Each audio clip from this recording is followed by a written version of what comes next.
sort of world which like combines action, RPG, strategy, and simulation, right? So it's a strange and interesting mix of genres, but it comes together in sort of compelling, unique ways. It all interconnects and will sort of show how that works through the demo, and also the improvements that we've made in Bannerlord itself.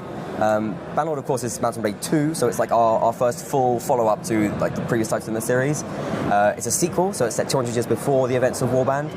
We've got a bigger map, bigger battles, and all sorts of just exciting new features in the game as well. So let's get started, right? Yeah, awesome. I like both the banner and the Lord. And the banner and the Lord, yeah, of course. Good. We've delivered on both fronts so far. Exactly. We're done.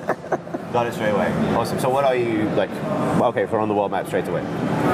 Okay, so this is like a save that we're loading in to sort of show you some of the sort of later gameplay rather than what you start off with. Normally you start off as like a sort of nobody in the world, right? And you just have to carve your own destiny and become someone in the world. We're actually a lord right now. Oh wow. So we're like a lord of the Britannian faction, which is like inspired by kind of Pictish, sort of Welsh, kind of Celtic kind of inspired faction that we have, which is new to the game. But before we get into the demo and talk about the game itself, we're actually going to go and customize our character, right? Yes, and let's do it. Find someone to play with. So I'm going to take the reins here. So this is a feature. And yeah, Sten's going to tell us. Okay, sorry. This is a feature that we're very excited about showing. Since Mount&Blade is an RPG, making your own character, customizing your appearance is very important, and we spend a lot of time making our customizable options both detailed and realistic. So we have, if you go to the body type please, we have two different sliders for changing our body type, weight and build. We can also change skin color, we can switch between voices, and of course you can play female or male. We have of course a bunch of hairs and beards. We can switch between our eyebrows, teeth type as well. Which shows us another feature which is new in Bannerlord, facial animations. Although this isn't completely put into the game in all situations just yet, it's fully supported in the engine whenever we want to. So.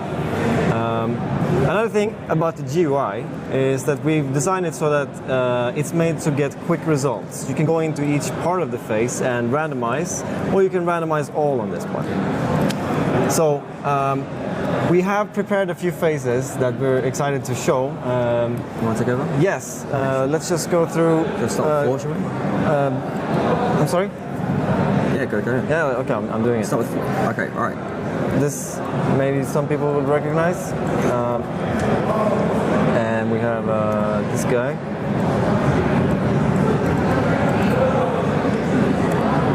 And this guy, most people would recognize, I think. It's the like the burlap sack pants that really make that one. So as you can see, the face customization tool is already very powerful, although this is a work in progress. And we're very much looking forward to see what our creative players can do with this as well. And we're going to make it very easy for players to share and save their creations between each other. Awesome. Yes. That's a hell of a jawline. We also have this guy. I will finish what you started. And so because this is like, this is the generic system that we use all of our characters in the game, right? It's not just the player character, all of the characters that we have in the game use this. So it's really important that we can sort of create this kind of diversity and have a really powerful tool that we can use to make interesting looking characters that the player sort of interacts with and remembers. So that's really been our goal with this, what we've been making as well. Another goal has also been making the entire workflow with this, giving the player complete and full control. Another slider will never move when you move one slider. So it's very easy to get into and be creative, and it's very important to let the player be full creative. So presumably you use this to create characters that you've designed, but is the randomization function also used to generate NPCs? Yeah, we also have we have randomized. We can sort of have like make that specific as well. So like culturally, we'll get sort of people from different factions. We'll sort of look a different kind of way, have like different sort of like specific sort of traits and features that you recognize from the different cultures as well. So it's like it supports that completely. So, all right then. So let's pick a face and which one do you want to play as? Let's go with 6. That's pretty good. Yeah, looking pretty good. Okay. All right, let's do this. Okay, so as we jump into the world map now, what you can see here is it's similar to what we have in the previous games. It's a familiar kind of style of world map. Obviously, we've made it look much prettier, added a lot of detail. If we zoom out a little bit, what we can see is the names here, obviously the names of the different settlements and various locations in the game. And so when you're on the world map, you're still traveling between those, it's between battles and the various other interactions and gameplay aspects of the game. Over on the west, we have the, in red, it's the Valandian faction. And this is sort of the spiritual ancestors, sort of Swadia and the Rhodops. Right. They're actually enemies with us in this game, and so these are the faction that we're going to go over to, find one of their lords, and hopefully take them out in a big old battle. That's what we're going to work towards through the demo and show at the end. So right now, let's jump back to our own character. Still the same thing with the previous games. We click on the world map just to move around. As we move, everyone else moves. It's like simultaneous movement, right? So it's still very much Mount&Blade. I mentioned before that we're a lord in this faction.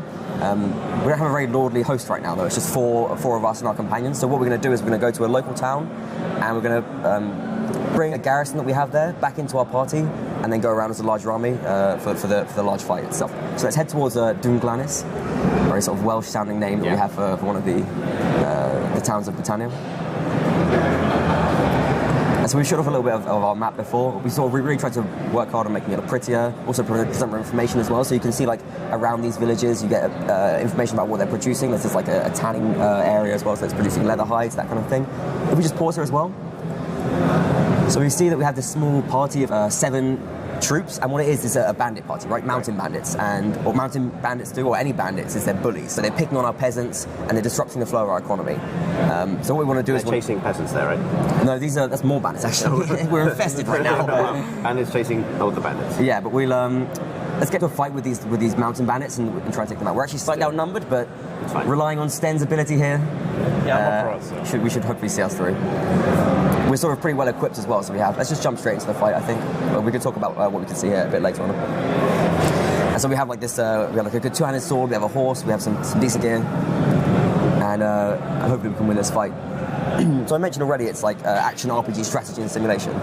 And what we have in the battles is the action part of the game. It's still the player skill is what counts. When you shoot an arrow, it's all physically calculated. So if the arrow hits someone, that's what does damage. Nothing to do with your character. It's all still your action gameplay, and that's what's rewarded. This is a lovely open forest, by the way. Yeah, of course we have a lot of variety in our scenes now as well. So because it's like Britannia, we have like loads of forests around here, and it's obviously reflected in the scenes when you jump into battle. We also have things like the spanning steppe and the deserts and the tundra in the north. Nice. Absolutely lobotomizing. Okay, and so our companions doing pretty well. Actually, they've been taken out. Oh my god. Sten, come on. I got it. Hold out. Okay, so we've got this big weapon, right? It's still the Mount&Blade combat. You have a lot of direct control over your swings and I like that your name is Phil. and so it's kind of we won. No, this guy left. Okay, so we can take out our bow. Obviously, still have first and third person mounted. This one's got a great variety of weaponry as well. He went full Boromir there. Okay, so brilliant work. We took him down. You can see we have our big 2-handed sword right here. If we just show off how the combat's still working, the blocks and the attack directions the same way, but we sort of deepened it and tried to make it a bit like harder to master at the same time. We've had lots of new animations, made it look smoother and more attractive as well. Let's jump out of the battle then. Oh yeah, we have a bit of information here. We can show this in the large battle of the screens and the detail we get there. Let's grab the bandits, prisoner. So fortunate enough to survive, but unfortunately not fortunate enough to avoid a life of slavery as when we set them off. Let's head on there, and we can loot some of their gear as well. Rough fur armor, that looks pretty good. Let's grab that. That's cool. Sweet. Okay, nice.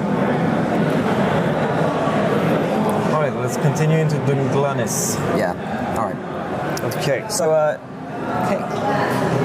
So when you enter a city, this is what you get. A menu of options. You can join the tournament directly, or visit the tavern, or go to the castle and speak to lords. We've improved these screens from our previous games. Now you can see which people are in the city, and you can also see information about the city, its garrison, and the population's morale. Now the reason we give all these options is because it's always up to the player if she wants to explore or not. And we reward these in different ways in Bannerlord as well. And we'll talk a little bit more about it later. For now, we're going to pick up our companion and the troops which we have garrisoned with him here. And he is in the tavern. You can see he's in the tavern from right there, so. Now the taverns and other parts of the cities as well. We've worked a lot on creating atmosphere and making the world feel more alive of Calradia. And townspeople, companions, travelers, they're all coming into the tavern and drinking together. You can also sit with them. If you sit next to this guy, he'll turn towards you and like hang out with you. There's also, since this is a Battanian town, you will see Battanian architecture. People wear Battanian clothes. They play Battanian music, and you can even play a Battanian type board game, which we have board games for all different cultures. 6 different board games. Yes. It's a way you can earn money. You can also play with lords while discussing politics. So we're gonna pick up our companion and our troops, and we're also gonna ask him to follow us because we're gonna need him in the town later. So this is sort of one of the ways that we're really adding to the things that you can do in towns as well. So we've made the towns much more bigger and more interesting, but there's also much more gameplay there as well. There's much more things to do. Yeah. So we're going to show you, as we walk through a town, one of the ways in which you can sort of are rewarded for exploring around different areas. So as you head out of the tavern, we find ourselves in the centre of this Battanian town of Dunganes, and what we can do before we do anything else actually is we can ask him to run around and gather up all of our companions in the town. So he does that. Oh, wow. He does that like live. He's going to go run and get them. They're going to start running. So he's back. One was just saying like a relay race. Yeah, exactly. And he's going to start heading around and picking up everyone else as well. But while he's doing that, we can walk around the town and take a look at the marketplace as well. If you have a look up there, you can see the castle. So obviously that's where the Lord is. We can go up there, speak to him. The verticality of it feels very different to it's a brand new engine. So graphically, obviously, the graphic fidelity is vastly improved over the previous game, and there's so much more detail and attention paid to the scenes, and you can really feel the culture with all of our immersive different features that we have, like so much of the music and all of this great feeling of being in a Battanian town that we have right now. This is the marketplace, and obviously you can go there, speak to the sellers, you can buy and sell goods, of course, yourself. These sellers are sort of, they're like the town sellers, right? So the profits that they make, a cut of those goes to the local lord. We also have private enterprise, and we're going to sort of talk a bit about that in a second as well. So that's like a new feature in the game. Is everyone with us? Yeah, they're all here. All our guys. So we're ready to show another new feature which we're very excited about as well. Highly player requested. It's crime. Yes. Oh, awesome. So let's sort of see how this works in the game. You want to try to mess them up? I'm going to take over. Right. There's a lot of them. So as you can see here, there's some thugs here that has taken over this part of the city, and basically what you can do is that you can mess them up and make sure that no crime is going on here. Let's provoke them, right? Yeah, let's provoke them. Let's take this part of the town from them. He didn't last long. Yeah, our companion's doing pretty well actually, I think. Nice. Oh, sweet. Good job. You really murdered those guys. Yeah, they did much better than against the mountain bandits. Yeah. So now we can place one of our own companions here, since they're all still alive. We couldn't do it in the last demo we did because well, they were killed. So, that will stop other thugs from coming and creating crime. So we're sort of helping the economy to be stabilized in the city. What we also can do, which is completely new as well, of course, if we have a companion that has the trait of being sort of criminal, we can start our own criminal enterprise here and take money for ourselves. And since we're part of this faction and we know this lord who owns this city, that would cause a strain in our relationship if he would find out. So, but we don't care about that right now. But if you're ultimately interested in destabilizing a city, you could start crime there first. Yeah. It's a great way to earn money, particularly early in the game. That's cool. Yeah. So now we got some dudes here. Yeah, these are also on there. Okay. So now that we covered the sort of the illegitimate business of the game, we can look a bit more at the more legitimate side of things in the private enterprise I mentioned before. So the shops that are inside buildings, these are privately owned, and they can be owned by, they could of course be owned by the local lord, but they could be owned by another lord, right, or a merchant or the player. And so you can buy these, and they're also really dependent on local supplies. It's a blacksmith, and what it's doing is it's getting a supply of iron ore from local villages, turning it into weapons, and then selling them to caravans, and then trading around them. So we have a really sort of fully simulated working economy. it's really important if you want to make a lot of money in the game. You want to set up some of these businesses and get your income flowing. Because the blacksmith, of course, what we have here, it's crafting. This is a new feature. We showed this a little bit last year, but now we get to make a weapon live. What would you like us to make? We can show you a few different options here. We have this for all our melee weapons right now. This feature is lovely, and it's so Mount&Blade as well, because every part fits everywhere. We have different options we can randomize here and just see different swords. And the combinations we have is millions.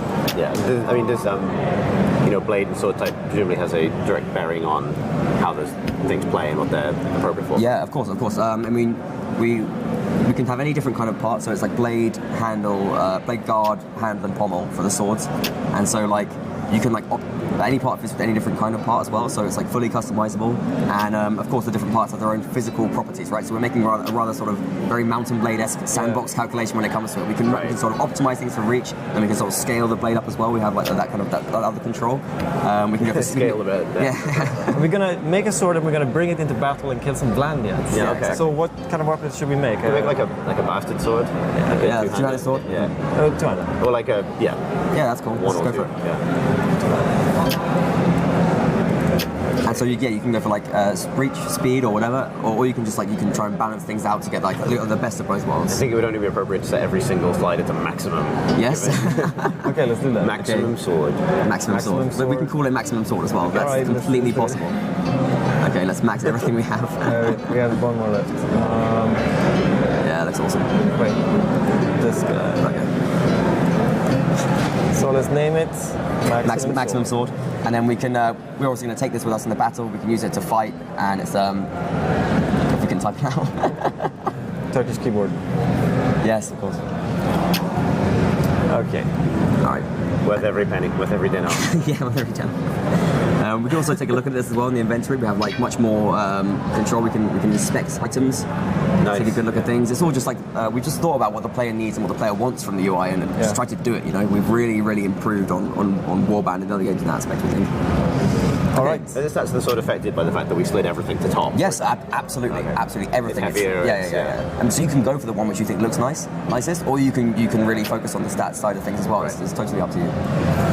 All right, so we have our party, we have our men, we have our maximum sword, and what we're going to do now is head towards the Vlandian Empire, and we're going to find a lord on the border, and we're just going to have a big fight with him. Great, sounds good. Of course it does. This is like a staple of the game, right? Yeah. It's the huge battles.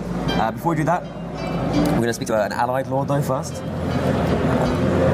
And what we're going to do is get him to follow us, because we're still a sort of reasonably small party. We have like 60 odd people, so we have the appropriate name Gowie there.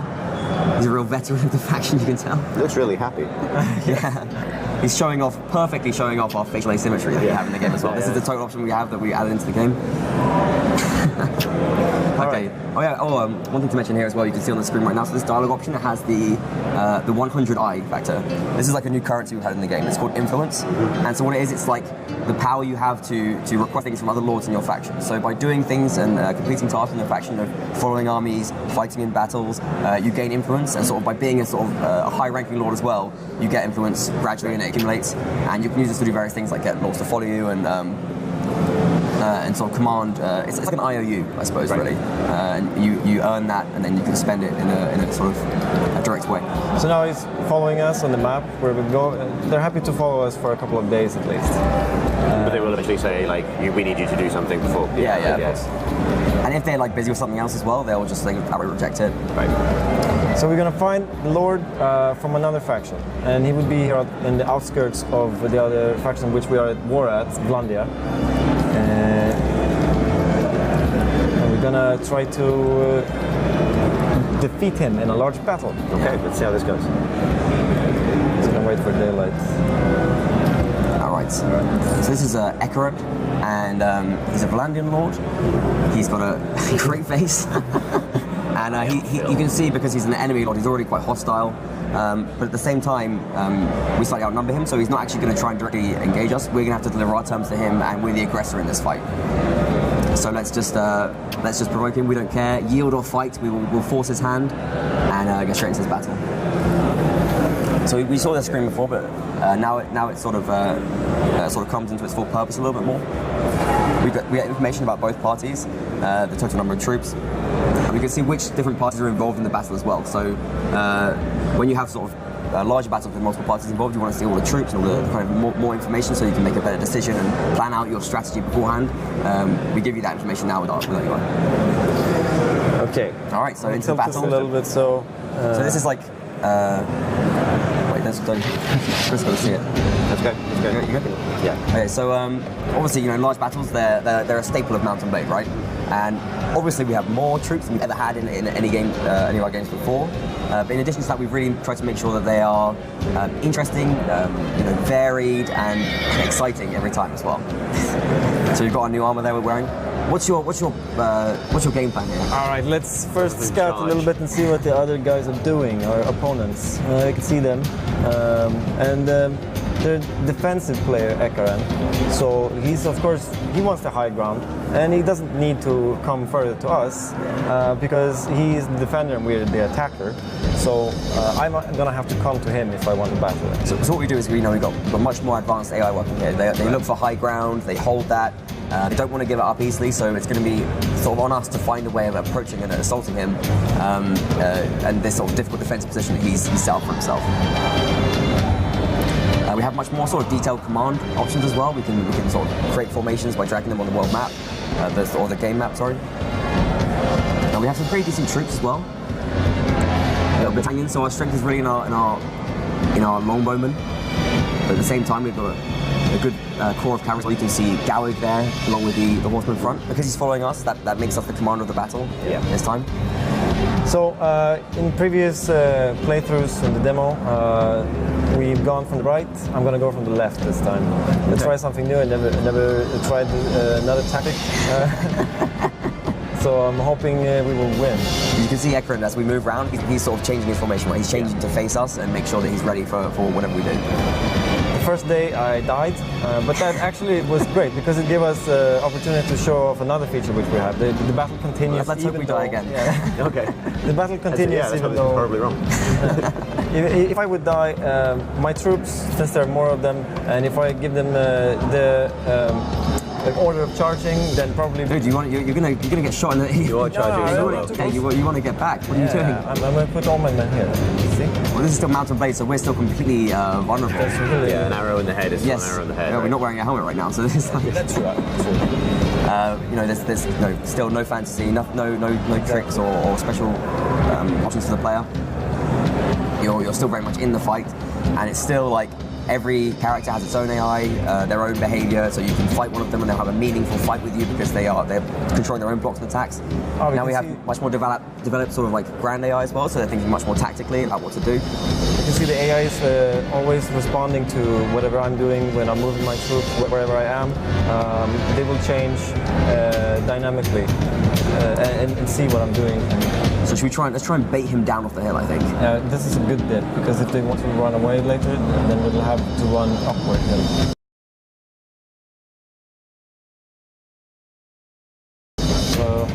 I think we should send our archers forward. Yeah, definitely. And then what we can try and do is, if he spots that they're sort of too far away from the group, he'll recognise that and sort of go for a charge. That's what we want. As a vulnerability. Yeah, exactly. That's what we want to do. You can see now he's moved some horsemen over here. We're actually having a bit of an archer fight right now. His horsemen coming over to attack. Yeah, okay, so it looks like we've provoked them into a charge now. They're starting to come down. Coming down the hill. Okay, pull them back. Oh my god, no! Get out! Oh god. Okay, so we've pretty much sacrificed our archers there. Let's get everyone else to charge in. What are we doing now? Those And guys so- get what they signed up for. Okay, our archers, we pretty much used them rather awfully there, but at the same time, that's going to give us the opportunity to fight Ekran a bit off his hill. Can we see him? Ekran, yeah, we can try to take him out. That'd be fun. Where is he? There we go. There he is. Let's try and track him down. Target is going to be Maximum sword. Maximum sword, yeah. maximum sword with his blood. Even maximum pain. So we see the fight is sort of broken out into full chaos now. Yeah, he's actually run the road straight through it and gone through the other side. Oh, did he? Yeah. he's out of there. There he is. There he is. Tactically passive, individually suicidal. Windward. He's really. He's doing alright actually. Yeah, he's doing okay. We just try and take him down. I totally lost them, by the way. So we have like interesting other AI features here as well. So like the troops, if they are sort of they feel that they're being drawn too far away from their formation, they'll like run back into it and they'll feel like they need to self-preserve and kind of stay alive. So they won't just break up the formation for no reason. No, exactly. But obviously, if we send archers forward, they pretty much have to follow that command. And, they are all going to they die. were like lambs to the slaughter, essentially. Okay, so we're doing pretty okay. I think the slight number of advantage we had and the troops that we had. Well, you spend your number advantage. Yeah, we did. But I think that's just about seeing us through. We have a 200 sword as well, so the shield doesn't much good. I think we're doing okay, are we? That arrow looks painful, I'm not gonna lie. Where's he gone? The Lord. Ah, here he is. No, that's not him. That's just a man. Ekron might have been taken out. Actually, we can bring up the tactical screen and see exactly how things are going. Ekron is still alive. Ekron is still alive. Yeah. Oh my god! Wow. Obviously, we have like a tremendous amount of improved physics as well in the game. You know, it's a brand new engine, so we can do much more interesting things.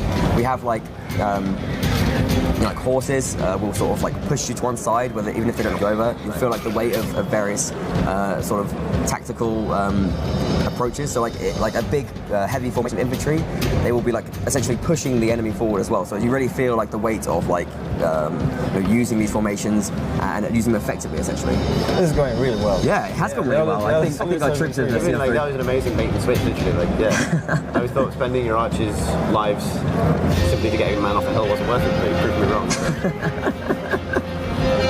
We'll have to recruit some more, I think, later. Yeah. Oh, brilliant. Yes.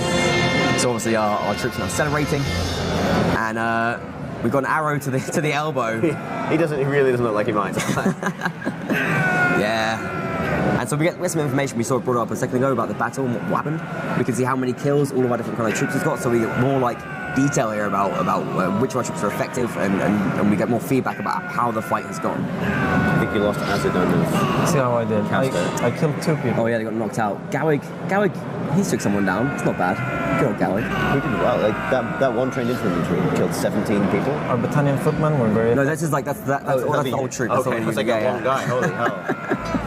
Yeah, I see. Yeah. Okay, brilliant. So we can of course again now we get to take them prisoner. Ekron got away. Yeah. But obviously, if we take him once again, we can use him, ransom him, make some money, and because we have like more interesting and detailed like political mechanics in our game.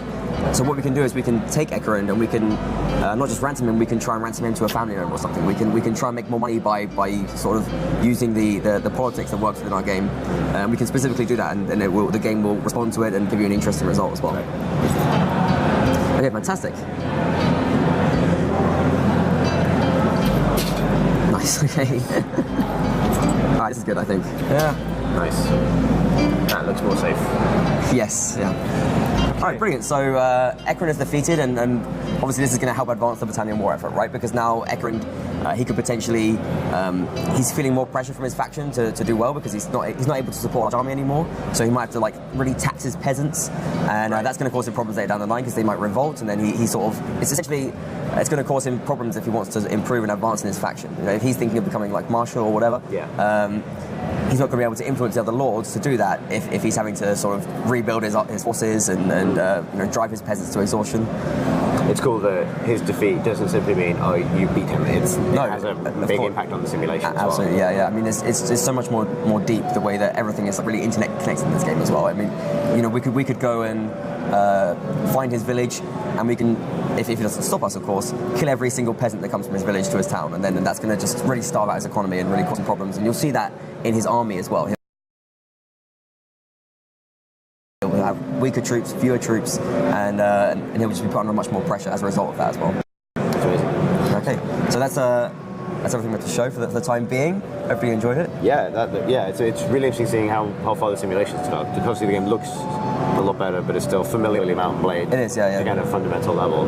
But the most exciting changes, to me at least, maybe chat feels differently, seem to be taking place in how much that economic simulation. Chat's great. I don't know what okay, cool. But like, how much the economic simulation is actually powering like the war effort, the strategic side of it as well. Yeah, exactly. It's really important. I mean, like, and you sort of, you feel it as well in sort of in what happens with trade, because if you're sort of too much in war, you're also missing out on a lot of trade as well. So you need to make sure that your faction is making good money, because that's how you, like, you know, the laws have the same constraints that the player do, and they have to pay the wages, they have to feed their army, and they have to do everything that the player does in order to actually maintain a good, strong force. So everything else is really important.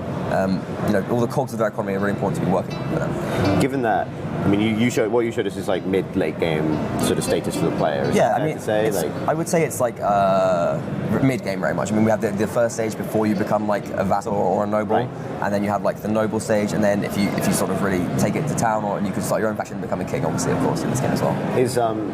is the intent to kind of get players to that status a little bit quicker? Because anecdotally, my experience in Mount&Blade is often that you spend a lot of time at that kind of early level, kind of like as a sort of very minor player. Not that that's bad, but no, like... yeah, I mean, well, the thing is, like, you can just play it how you want to play it, right? You can start off and become a criminal, and you can sort of take any sort of approach you want to sort of power and money success. But we have tried to engineer it in a way that you can, if you want to get to that stage, there are smarter and faster ways to get there as well. One thing we have is like a main storyline now, and kind of one of the goals of this is, in addition to sort of building up the lore of the game and like telling the players more about the world of Calradia that we created, it's also to sort of introduce the player to the mechanics and sort of drive forward some early game progress if you want to go that route as well, right, with the main storyline. So, like, you guys are at this stage, and it seems pretty advanced, like in terms of how much of the game and the core gameplay of Mount&Blade you're able to show today. Like, what's next for you as developers, and kind of like what's next for the game generally? In terms of what we're going to be showing? Yep, showing, building, making, talking about. Right. Well, of course, Siege. You know, we're going to be coming with Siege very, very soon. We're doing very exciting things, and it's super cool. I mean, we've talked a bit about it and some of the features that are in it, but we can't wait to just show off a Siege and have it look great and everything. You know. Yeah, sorry. Given that chat has been very vocal about when they get to see Bannerlord, I kind of feel like I have to ask, when are they going to get to see Bannerlord again? Hopefully, I mean, we're aiming to give it to the players in some shape or form this year. Sometime this year we want to have it in players' hands. That's what we're shooting for. Okay. I mean, it's not a promise, but that's what we really would love to do. Absolutely. Sort of hypothetically, would you be putting it into players' hands early? Yeah, potentially. That's what we're thinking about. I mean, right. There will probably be some kind of testing at some point. Cool. Great. Guys, thank you so much for coming on. Thank you. Can we just say... of course, yeah. I mean, you know, obviously thank you to PC Game for having us at the event. It's been great. We've loved it. But we also want to say... you know, thank you to all the players for your enthusiasm and stuff like that. Yeah. We're excited to see your reaction as well, and enthusiasm is always great for the game. We really do appreciate all the support we have from our players. They're great. Yeah, no, seriously, thanks to them. And very handsome, you know, and obviously. Thanks to our players. I mean, the game project started with only 2 people, and over the years it has grown into a larger company, and we're here now, and it's all thanks to the player base. So we just want to say really thank you all. Yeah. No, thank you guys for being patient and waiting for this to be on stream, because, you know, I was really looking forward to seeing it too, but so glad to have you guys on and to have this opportunity to like see the game for the first time. So yeah, Sam, Frank, enjoy the rest of your show. I guess you're done now. You can go and roam the show floor and enjoy it. I think so. I'm done as well now, which is nice. We're all done. Oh, brilliant. Actually, I'm not done. I've got to go downstairs and do a Q&A, so I'm not done at all. But anyway, what you're going to do? It's still nice. And if you tuned in for the live stream over both days that we've been doing this, the developers we've been talking to, and different games we've seen, thank you very much for watching. This was PC Gamer Weekender, and I can't think of anything else to say. So, bye, and thanks for watching.